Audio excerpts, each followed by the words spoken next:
want to tell you a little bit about the VitalSmarts origin story. So you know who you are. What I want you to understand now is the family that you joined. I'd like to share a little bit about who we are and what we do and why.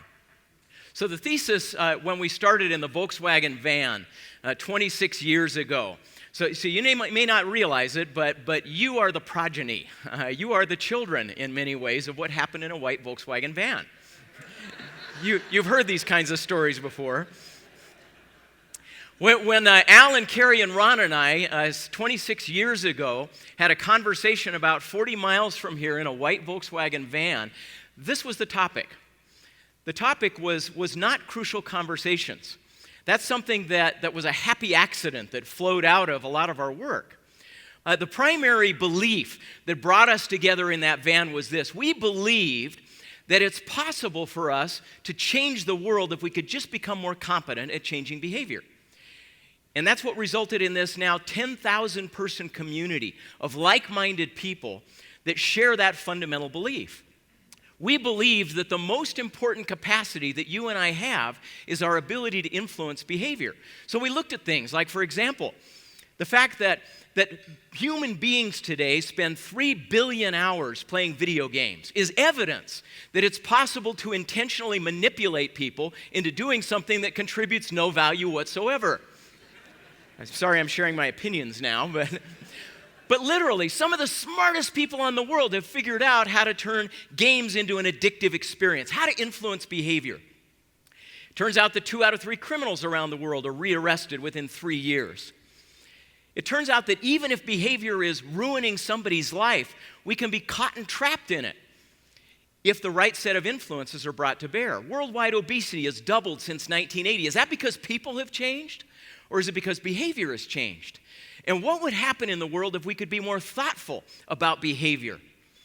Smoking rates in the U.S. dropped from 44% in the 50s to 21%, 50%. So positive changes have happened as well. And what brought those about? What facilitated all of those outcomes? It was people's capacity to influence behavior change. But as you think about the most fundamental problems you and I face, the things that vex us the most as a society, and my guess is you've got your own personal list as well. The argument here is this, and what we set out to do in the white Volkswagen van is to try to help people be more thoughtful about why we do what we do and how we can help people change. And that's what brings us all together. That's what unites all of us. We may have different causes, different purposes, different challenges that we're interested in, but the unifying element is that human behavior is what keeps us stuck. And if you and I could take the best that social science has to offer out to the world, perhaps we could actually fundamentally change it. So that's the hope. To share with you one of the big ideas that emerged from our research over the past 26 years, I want to introduce to you a concrete example of it. So I want to introduce you to Dave DeRocher. To jail the first time where I was fighting a case when I was looking at going to prison.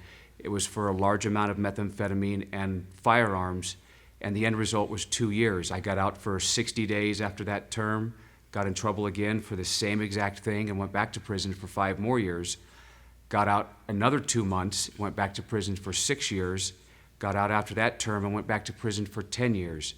And soon after that term, I had gotten in trouble again, only this time I was looking at 29 years, which in essence would have been the rest of my life. So there's Dave. And the questions all of us ask ourselves, the 2 fundamental social science questions that interest all of us are, why is he doing it? And how would you help him change? The quality of your answer to that first question predicts your ability to influence the second. Our understanding of why Dave is doing what he's doing is the predictor of our ability to help him change. So that's what we set out to do. You have your own corollary issues, your own challenges where somebody's behavior is producing the outcome that you don't like. And we'd love to find a way to understand why they're doing it and how to help them change. One of the big ideas that emerged from our research is illustrated nicely by this experiment. A number of years back, we got a bunch of kids together, and we wanted to see how they would behave when tempted to behave impulsively. So we gave them an opportunity over a period of about 10 minutes to earn $40. A lot of money. These are 5th and 6th grade kids, 10 and 11 years old. So over 10 minutes, they're going to earn $40. Their hope is obviously to carry that money with them and go spend it on some wonderful experience, but we wanted to present them with some temptations to see if they would spend or save.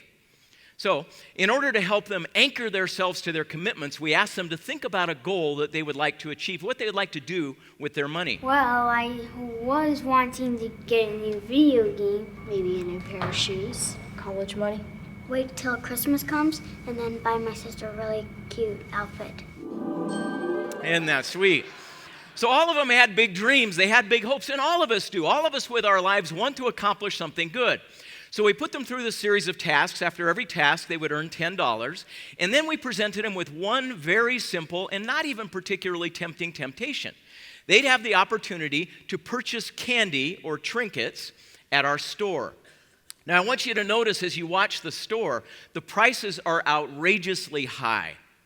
These are kids that know the value of candy. And each of the candies was priced at 5 to 10 times market value. So think for a moment. These are 10, 11, 12-year-old kids. What do you think would happen when presented with a temptation that is not especially tempting? Well, here's what happened. They spent like drunken sailors. It was sad to watch. Their parents were on closed-circuit TV watching their children thinking that their lives were being flushed down the toilet, even in the moment. So the average child walked out with $13. Some of them actually finished this 10-minute experiment in debt to us. And they're still paying it off years later. So we asked them the fundamental social science question, why did you do it? Why did you do it? That's the predictor of our ability to influence change, the quality of our answer to that question. Here were their answers. I don't know. There was like a lot of good stuff to buy. I'm not sure if I can answer that question. That's probably the most accurate one of all. So here's the challenge. When you and I fail to behave the way we wish we could, the quality of our answer to the question, why did I do that, predicts our ability to influence change. If we want to change the world, the first thing we've got to influence is people's ability to be thoughtful about that fundamental question. And so we introduced to the world this concept that behavior is more complex than we often think it is. So what happened to those kids? Those kids were subjected to 6 sources of influence that they were blind to. That's what really happened. And that's what's happening to you every day. That's what's happening to Dave DeRocher every day. That's what's happening to all of us. We're immersed in an influence system that causes us to behave in ways that are often surprising and frequently shameful to us. So what did we do to the kids? First, when they entered the experiment, we showed them a set of candy and we said, pick out your favorite one and take a little bite of it. Yeah, I know. It was in the interest of science. There was a good reason for it. So we wanted them in an impulsive mode. We wanted them in what psychologists refer to as a hot mode to start with. Second, we put them into circumstances that they were unprepared for. They had no training or skills to deal with this kind of novel environment. So that was the second challenge they faced, a lack of ability. Third, we put them in a social environment that was unfamiliar to them, but with individuals who were asked to be confederate with us. So we had a girl in a purple sweater and a kid in a red shirt sidle up next to it, whether it was a boy or a girl, and make one simple statement. You know, there's a lot of awesome candy over there. As much as you can. Now, how much influence could that exert? You got some idiot in a red shirt coming up next to you saying, dude, you should get a lot as much as you can. Who would be influenced by that, right? Finally, we used the physical environment. We set up incentive systems. So, for example, the kids were allowed to spend out of a savings, out of an account. They didn't pay actual cash. We told them that we would just run a company store credit for them. And finally, the environment they entered was surrounded with lots of colorful pictures of kids staring at candy, kids eating candy, pictures of candy being pulled apart with that gooey center and so on. Now again, it's 10 minutes, right? It's 10 minutes. How hard could it be to resist when the temptation is something that's vastly overpriced? Well, you already know because your web page is set on Nordstrom, right? We already know how tough it is. So the big idea, the concept that we hope to share with the world was this, that there are 6 sources of influence that shape our choices, and you don't get to vote on this. This is how we work. This is the physics, this is the math of social science. But the promise is this: to the degree we become aware of that, we become potent, we become powerful. Because if you can get all 6 sources supporting the kind of positive change you want, the odds of your success go up enormously. Let's go back to Dave DeRocher for a moment. So Dave's facing one of the longest prison sentences of his life, 29 years. And he hears about a place called Delancey Street. And he's told that if you go to Delancey Street and you can stay there for 2 years, you could be forgiven of your 29-year sentence. It's an easy math problem, right? But Dave has no clue what it's going to be like at Delancey Street. But here's what happens. I went to court, and I'm shackled, and I'm sitting at the, in the cage, and the judge said, "Mr. DeRocher, against my better judgment, I'm going to give you the opportunity of a lifetime." I didn't know that he had decided he was going to let me go to Delancey Street, but he made me plead guilty to 22 years of that sentence, sign a deal with the devil, and he would send me to Delancey Street. But he made it very clear that when I get kicked out or I split because he did not think I was going to make it, that he was going to give me the 22 years, and I would do every day of that 22 years. So at this point, Dave DeRocher has spent 23 years in the state of California's Department of Correction. Now, that's an ironic title, isn't it? Because over the 23 years, not a lot of correcting had been done. The theory was this: what if you exposed somebody to potent sources of influence for a much shorter period of time and at no cost to the government? What if you did that? So what would you have to do? First of all, in the upper left-hand box, you'd have to find a way to help Dave feel differently about a lot of his choices. You'd have to help him tap into motives that he doesn't have access to at this point. Because what you're dealing with as you try to influence change is the pain or pleasure of the behavior itself. And when people are involved in unproductive, destructive behaviors, it's often because in the moment, those behaviors feel pleasurable. So how would you change that? Well, one thing that we learned over the past 26 years is that it's remarkably easy to change. What we know from our influencer research is that if you can change the way people frame a decision, you can change how it feels. So, how does this work at Delancey Street for Dave DeRocher? One of the things Mimi Silbert, the founder of Delancey Street, understood was that the frame of the experience will predict how people experience the experience. And so it can't be court-ordered. You can't be compelled to go. In fact, you have to beg to go. So Dave's first step was to write a letter from jail to Delancey Street and say, "Please, let me in." They need an "I want to be here" frame rather than a "the court told you to go there" frame, or the whole thing rolls right off his back. And so once they read the letter, they come and interview him, and they interrogate him like crazy to find out if there's some at least piece of sincerity inside this guy. And then they bring him to Delancey Street, and he has to sit on the bench. The bench is right at the entryway, and he has to sit on the bench sometimes for hours before they'll bring him in for a second interview and see if they really, really, really believe he's serious. So he gets a chance to think about, why am I doing this, and do I really want to do this? That frame changes everything. But then there's more. What Mimi understands at Delancey Street, and what we know from our research, is that most of the challenge in helping people change is not about motivating, it's about enabling. In fact, influencers start on the right side of that model and then work left. They deal with ability issues first. So what happens with great influence systems? We have to involve people in deliberate practice, far more of it than we traditionally do. What's deliberate practice? This is what happened with Zia Terry just a moment ago. We have to practice under real conditions.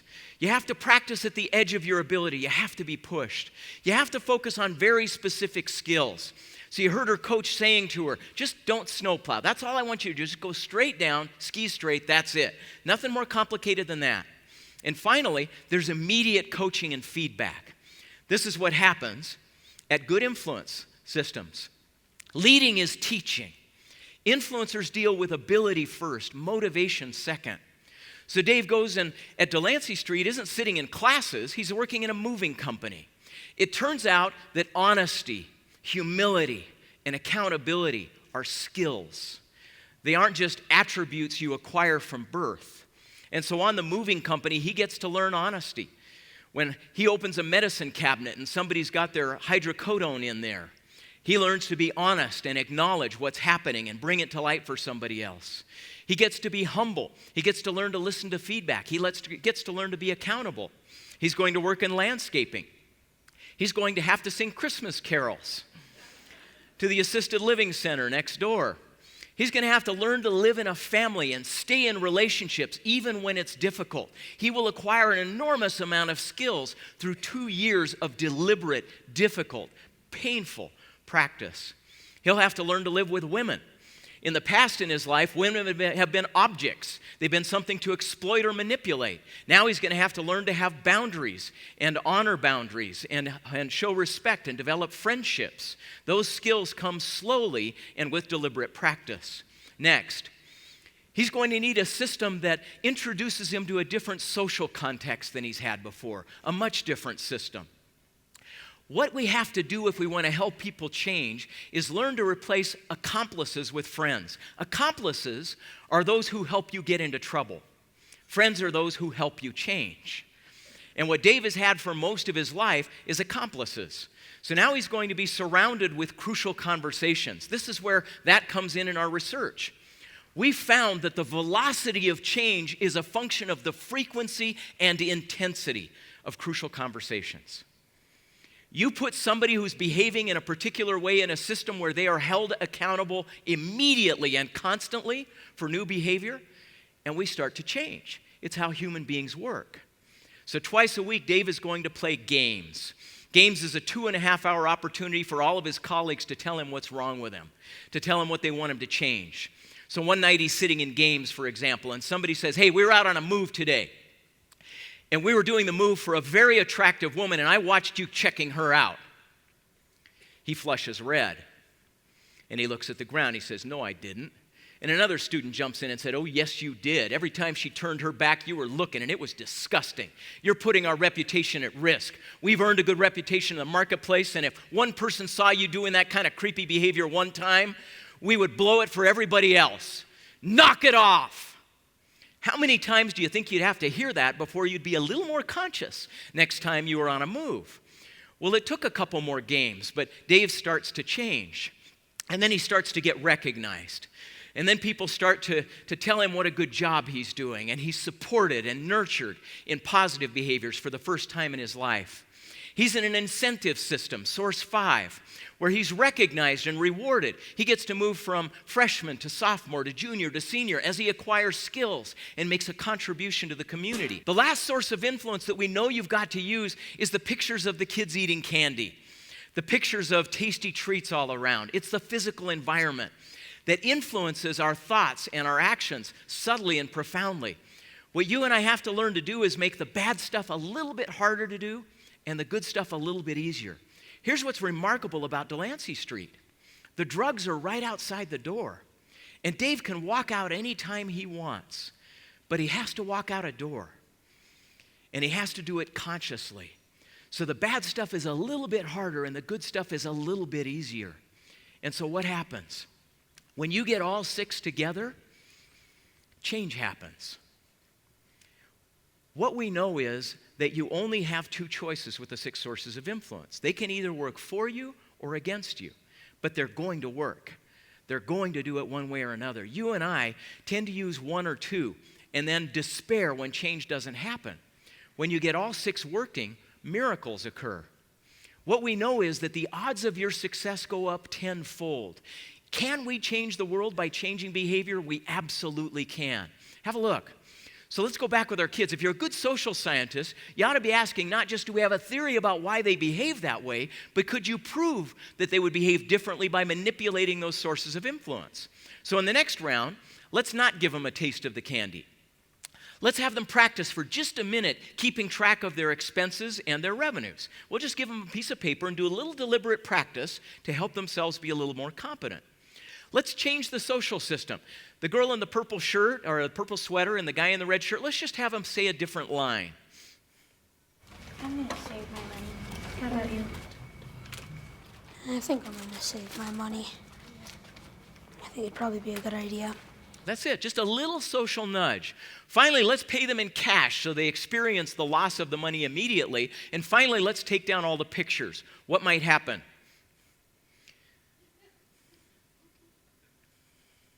It was remarkable and almost instantaneous. You could see remarkably different behavior from the next set of subjects than you did in the first round. A little bit of spending still occurred. But how much money did they save the first time? Do you remember? What was the baseline? $13. This time, by contrast, they walk out with $37. Isn't that amazing?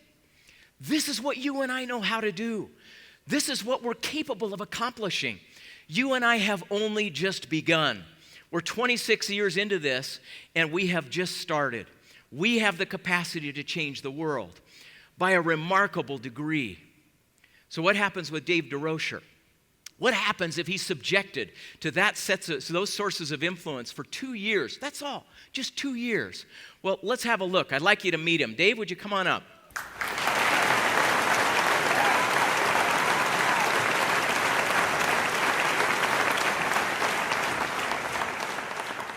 So you have no idea how well-deserved those applause are. And I have a little bit more insight. So Dave, you stayed how long at Delancey Street? I stayed 8.5 years.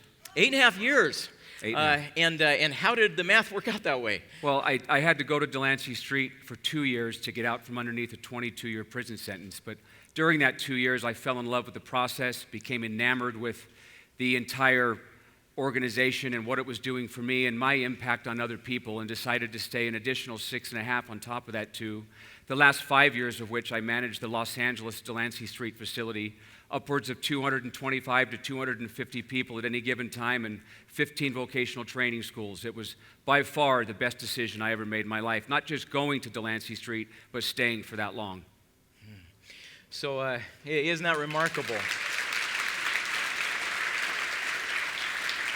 I want you to do the math with me for just a moment.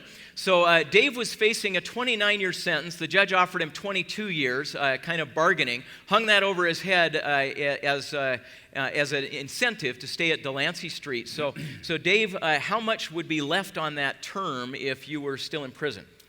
That was about 11. I'd still probably have about 11 years left on that 22-year prison term. So think about it, folks. These are our choices. We either learn how to change behavior, or we pay the price for not. The state of California was facing about a $1.1 million price tag to continue to invest in ruining a life. That was one alternative. Instead, it cost nothing to expose him to 6 sources of influence for 2 years, and look at what all of us received. Look at the gifts. So Dave, you left Delancey Street after 8.5 years. I understand spent a couple of years working. What are you up to today? Today, I'm honored to be able to, well, actually, Joseph, I think it's important to note that I spent the first half of my life helping people die, and today I'm determined to spend the rest of it helping people live. And I have the distinct honor of being the managing director at the Other Side Academy, which is a 2-year re-education facility modeled almost exclusively after Delancey Street, save for a few changes that we've made at the beginning and at the end.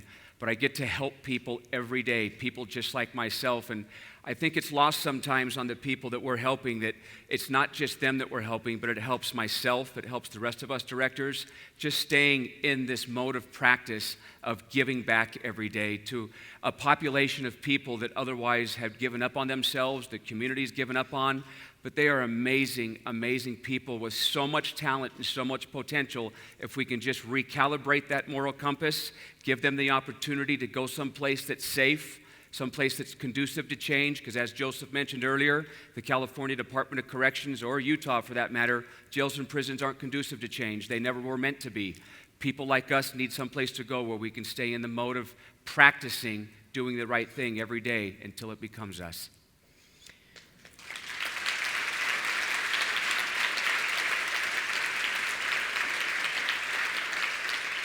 So can you change the world by changing behavior?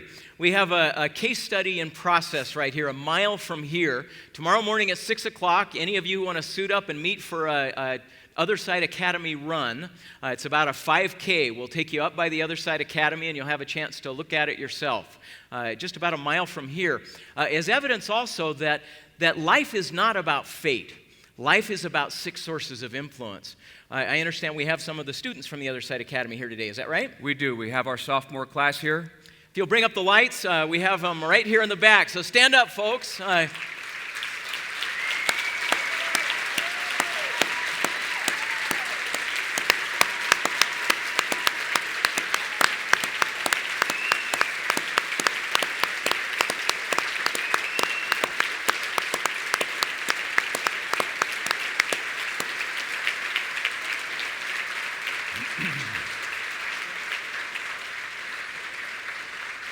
I want to tell you that while what we know is that it's possible for people to change, it's also incredibly difficult. These are heroes at the back of the room. Dave DeRocher is a hero to me. Choosing to subject yourself to those 6 sources and staying in it even when change is tough is a remarkably challenging thing, and yet we can do it. And that's what you and I do. That's the message we're taking to the world, and that's why we express our love and admiration to you for all the great work you do. Let's change the world. Thank you. Thank you.